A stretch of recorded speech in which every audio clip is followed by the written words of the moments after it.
না দেখা যায় না তো। আপনার কি জেট ল্যাগের রিকভারি হচ্ছে না? না, জেট ল্যাগের সমস্যা হচ্ছে না, আমার সমস্যা হচ্ছে পেইন।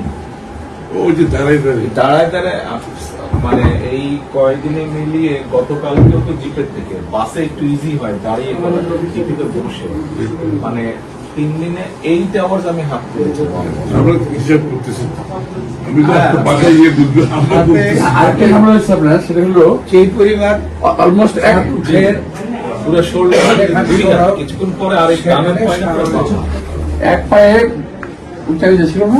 এক পায়ে উঁচা নিচে, তাতে হয়েছে কি আবার হ্যাঁ, হাঁটুতে দেখলাম ব্যথা। এটা আমি ফিল করছি বলে যে এক পায়ে তো মানে হাঁটুতে ব্যথা, হাঁটুতে পরে ব্যথা করছে।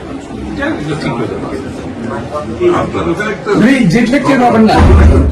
না, আজকে দিয়েছে, আজকে ফিট করেছে যে আমি ওদের বললাম যে আমাকে এখানে একটা chair, folding chair, back support সহ। ইয়েস, ওই যে ফোল্ডিং চেয়ার থাকে যে বাসের মধ্যে, ঠিক ওই চেয়ারটাই মাইক্রো বাসে থাকে না, ফোল্ডিং চেয়ার, ওই যে ড্রাইভারের সিটের পাশে, ওরকম একটা লাগিয়েছে আজকে। আপনার মানে পুরো বডি শেপের সাথে টাচ জি। করে যাতে প্রেশার না হয়। জি, ওরকম লাগিয়েছে আজকে একটা।